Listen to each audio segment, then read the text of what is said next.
Hi friends, welcome to spicy Gumagumalu. ఎలా ఉన్నారు అందరూ? నేనైతే చాలా బాగున్నానండి. మీరందరూ బాగుండాలని కోరుకుంటాను. ఈరోజు ఈ వీడియోలో మనం బేబీ పొటాటో మసాలా కర్రీ ఎలా ప్రిపేర్ చేసుకోవాలో చూద్దాము.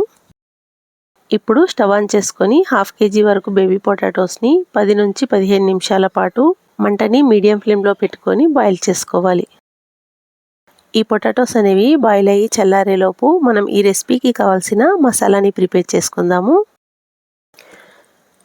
ఒక మిక్సీ జార్లోకి 8 నుంచి 10 వరకు జీడిపప్పులను, అలాగే 2 టేబుల్ స్పూన్ల వరకు వేరుశనగ పల్లీలను వేసుకోవాలి. ఒక మిక్సీ జార్లోకి 8 నుంచి 10 వరకు జీడిపప్పు పలుకులని, అలాగే 2 టేబుల్ స్పూన్ల వరకు పల్లీలు వేసుకొని మిక్సీ పట్టుకోవాలి.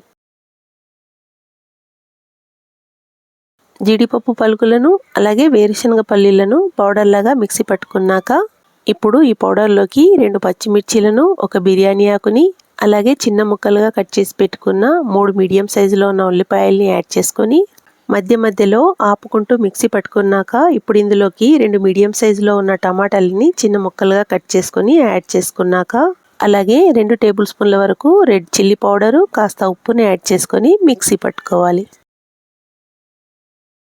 మిక్సీ పట్టుకున్నటువంటి మసాలాని పక్కన పెట్టేసి ఇప్పుడు బాయిల్ చేసుకున్నటువంటి పొటాటోస్ని పీల్ చేసేసుకుందాము.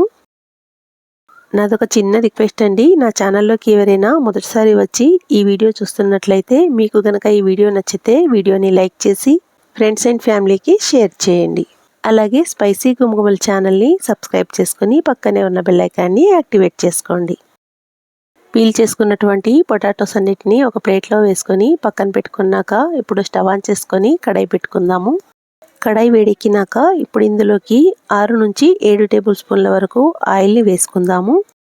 ఆయిల్ వేడెక్కినాక ఇందులోకి 1/2 టేబుల్ స్పూన్ వరకు ఆవాలు, 1/2 టేబుల్ స్పూన్ వరకు జీరాని యాడ్ చేసుకుందాము. వేసుకున్నటువంటి పోపు దినుసులు కాస్త చిటపటలాడాక ఇందులోకి మిక్సీ పట్టుకున్నటువంటి మసాలాని యాడ్ చేసుకుందాము. మంటని మీడియం ఫ్లేమ్లోకి అడ్జస్ట్ చేసుకొని 1 టేబుల్ స్పూన్ వరకు కాశ్మీరీ రెడ్ చిల్లీ పౌడర్ని యాడ్ చేసుకోవాలి.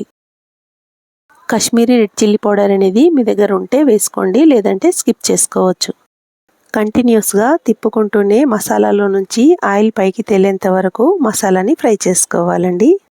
ఇప్పుడు 1 టేబుల్ స్పూన్ వరకు అల్లం వెల్లుల్లి పేస్ట్, అలాగే 1 టేబుల్ స్పూన్ వరకు ధనియా పౌడర్ని యాడ్ చేసుకొని అల్లం వెల్లుల్లి పేస్ట్ యొక్క పచ్చిదనం పోయేంత వరకు ఫ్రై చేసుకోవాలి. క్షమించండి, ఇక్కడ నిమ్మకాయ సైజ్ అంతా చింతపండు గుజ్జు అలాగే పొటాటోస్ని యాడ్ చేసిన వీడియో మిస్ అయిందండి. చింతపండు గుజ్జు అలాగే పొటాటోస్ని యాడ్ చేసుకున్నాక రుచికి సరిపడా ఉప్పు కూడా వేసుకొని మంటని లో ఫ్లేమ్లోకి మార్చేసి మూత పెట్టి 2-3 నిమిషాల పాటు మగ్గించుకోవాలి. 2-3 నిమిషాల పాటు మగ్గించుకున్నాక ఇప్పుడు ఇందులోకి 1 కప్పు వరకు వాటర్ని యాడ్ చేసుకొని 1 టేబుల్ స్పూన్ గరం మసాలా అలాగే 1 రెమ్మ కరివేపాకును యాడ్ చేసి మూత పెట్టేసి 5-6 నిమిషాల పాటు లో ఫ్లేమ్లోనే మగ్గించుకోవాలి.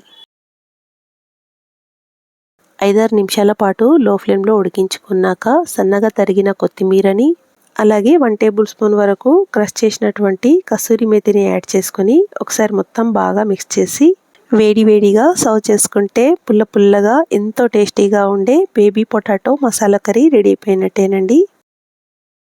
ఈ వీడియో మీకు నచ్చినట్లయితే వీడియోని లైక్ చేసి ఫ్రెండ్స్ అండ్ ఫ్యామిలీతో షేర్ చేసుకోండి. అలాగే స్పైసీ గుమగుమల ఛానల్ని సబ్స్క్రైబ్ చేసుకోవడం కూడా మర్చిపోవద్దు. ఒకవేళ మీరు ఈ రెసిపీని ట్రై చేసినట్లయితే మీకు ఎలా కుదిరిందో వీడియో కింద కామెంట్లో మీ ఒపీనియన్ని నాతో షేర్ చేసుకోండి. Thanks for watching. Bye friends, మరో వీడియోలో మళ్ళీ కలుద్దాం.